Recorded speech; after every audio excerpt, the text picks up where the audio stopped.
भारत सरकार कानून बना दे पॉपुलेशन कंट्रोल का, तो उससे कंट्रोल हो जाएगी, उससे कंट्रोल हो जाएगी।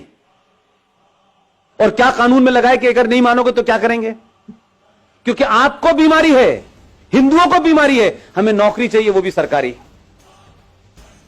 उन्हें नौकरी नहीं चाहिए, आपकी नहीं चाहिए, उनको नौकरी नहीं चाहिए, आपकी सब्सिडी। क्या करेंगे आप? क्या कॉलम लगाएंगे इसमें कि पॉपुलेशन कंट्रोल के लिए 2 बच्चे होने चाहिए, जो इसका उल्लंघन करेगा वो उसके साथ क्या करेंगे आप? बता दीजिए। कोई है आपके पास चार्टर इस बात का? लेकिन पूरा देश इसमें नहीं नहीं, पॉपुलेशन हमारे कंट्रोल पे लॉ बनना। अरे लॉ बन जाएगा, लेकिन लागू कैसे होगा? मैं पूछ रहा हूं, जो उल्लंघन करेगा क्या करेंगे? मार देंगे बच्चे को? उनके यहां तो अल्लाह की देन है। आप क्या करेंगे? बताएं, कोई सलूशन हो सरकार को बताएं। और ऐसे ऐसे शेख चिल्ली टाइप की बात करेंगे, नहीं साहब उनका जो है मताधिकार कैंसिल कर देना चाहिए। ये हिम्मत है? जो काम आप लीगल कर रहे हैं उसको तो पुचकार के करना पड़ रहा है आपको। जो संविधान में लिखा है उसको मजबूरियों में, ठोड़ियों में हाथ डाल के करना पड़ रहा है, इतनी पावरफुल सरकार होने के बावजूद भी। आप उनके मददगार ले लेंगे और पूरी दुनिया चुपचाप बैठी रहेगी। लेने की हिम्मत है? इसके अलावा उनका कोई मतलब नहीं है। उन्हें इसी काम के लिए तो बच्चे पैदा कर रहे हैं वो, और किस काम के लिए कर रहे हैं? बाकी दुनिया तो उनकी चली रही है। कितने लोग उसमें से सीईओ बनने के लिए जा रहे हैं? उनका तो पढ़ा लिखा इंजीनियर और डॉक्टर जो है केरला और मध्य प्रदेश, महाराष्ट्र से आईएएस में भर्ती होने जा रहा है। आज के कंप्यूटर युग में वो ये काम कर रहा है।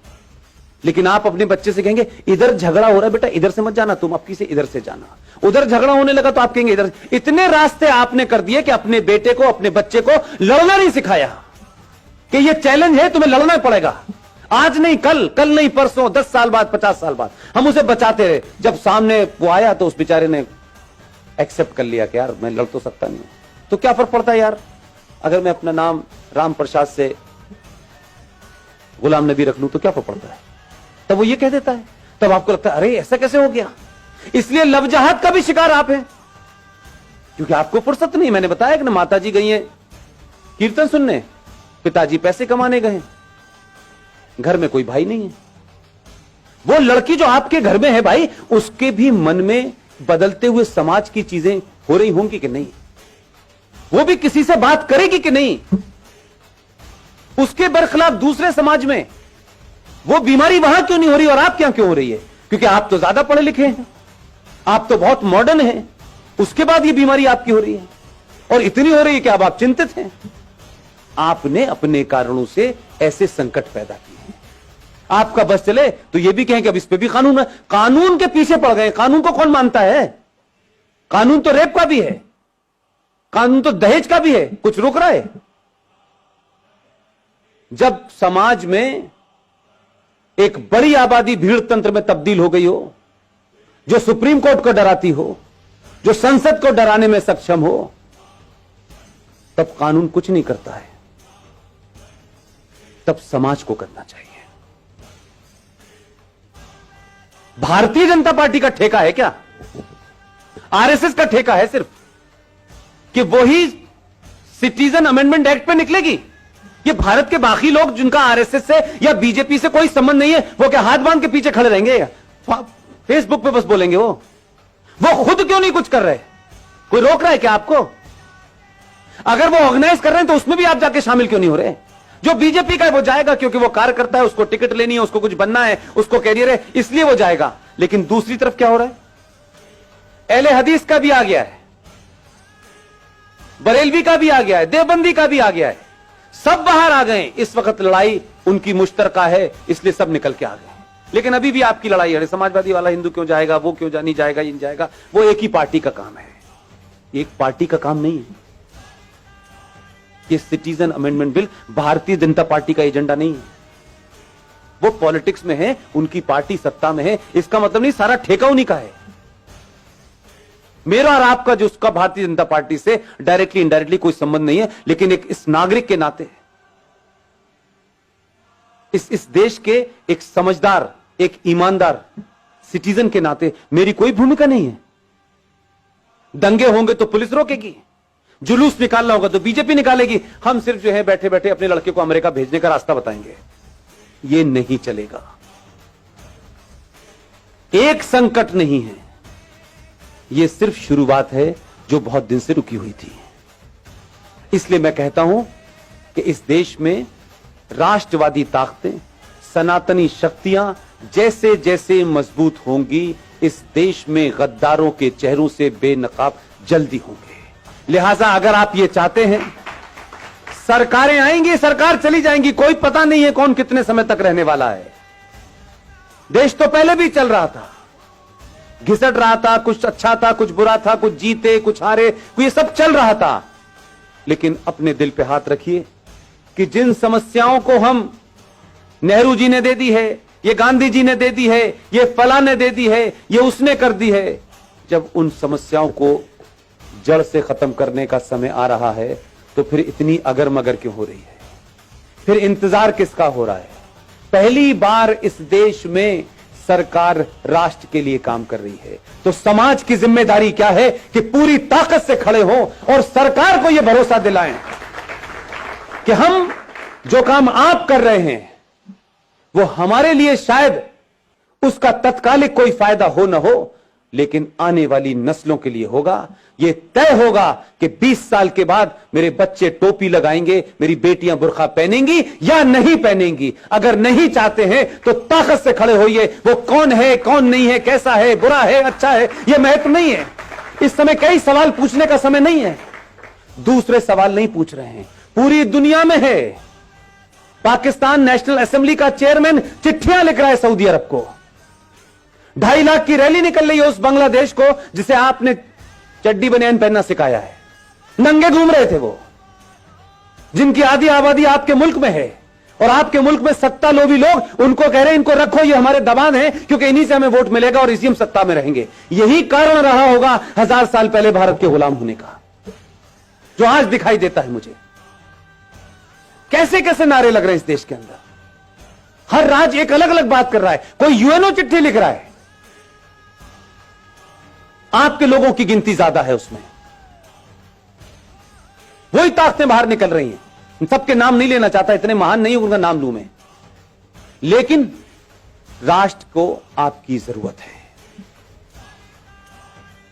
और आप समझ लीजिए, हम सब लोग इतने बेहया हो चुके हैं, इतने बेगैरत हो चुके हैं कि हम जरा सा अगर हमारे आदमी में कहीं कमजोरी हो गई, जरा सी कहीं हल्का सा भी वो कमजोर पड़ा, हम पहले लोग हैं जो ये कहेंगे। हम बहुत कह रहे थे यार इतना नहीं करना चाहिए था, देखो इसने इतना ज्यादा कर दिया था, हम इतने मक्कार लोग हैं। हम उसके बुरे वक्त में, क्योंकि ये उसका बुरा वक्त नहीं है, ये देश का और राष्ट्र का बुरा वक्त है। इस वक्त कुछ भी नहीं सोचना है मुझे, न मैं सोचना चाहता हूं, न मेरी कोई महत्वाकांक्षा है।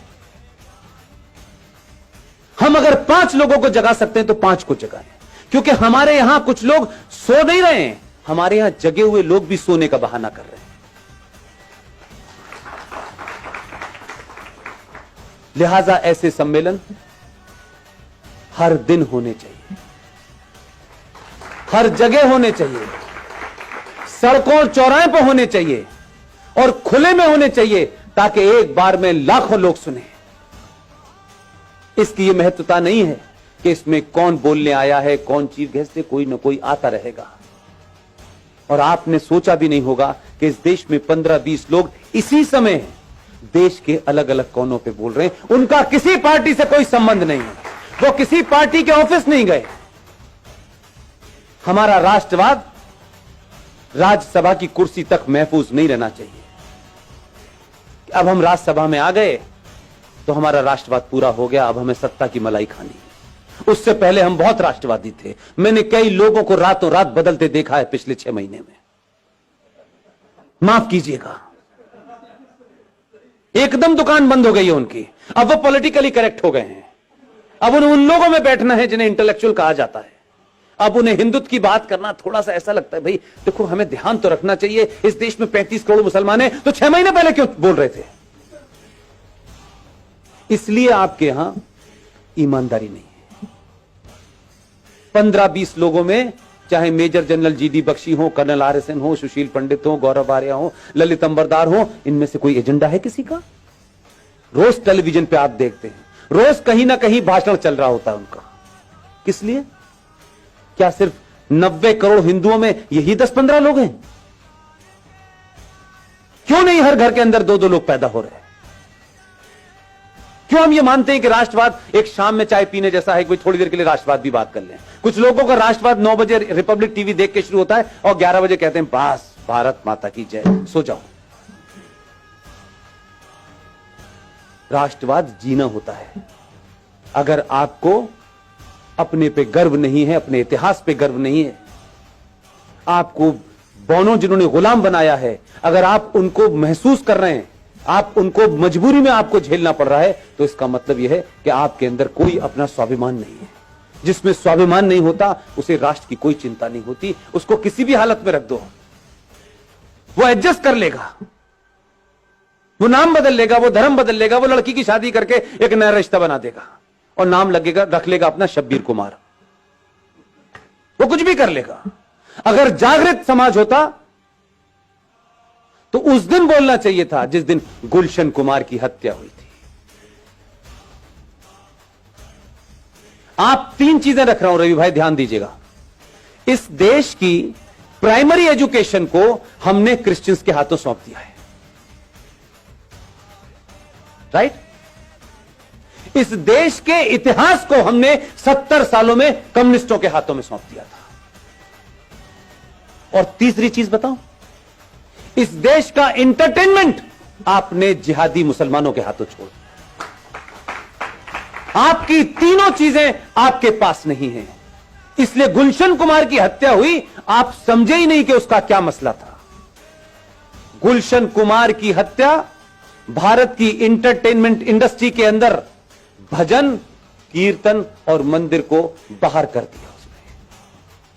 और अब मौला रे मौला होता है, लड़की हिंदू घर की होती है, लड़का मुसलमान घर का होता है। हर फिल्म में बताया जाता है इस्लाम कितना अच्छा है, हर फिल्म में बताया जाता है कि मुसलमान कितना अच्छा होता है। आपकी नई जनरेशन इसी चक्कर में गफलत पे है। ना आपने खुद इतिहास लिखा है, ना प्राइमरी एजुकेशन आपके पास है, ना ही इंटरटेनमेंट का कोई नैरेटिव आपके पास है।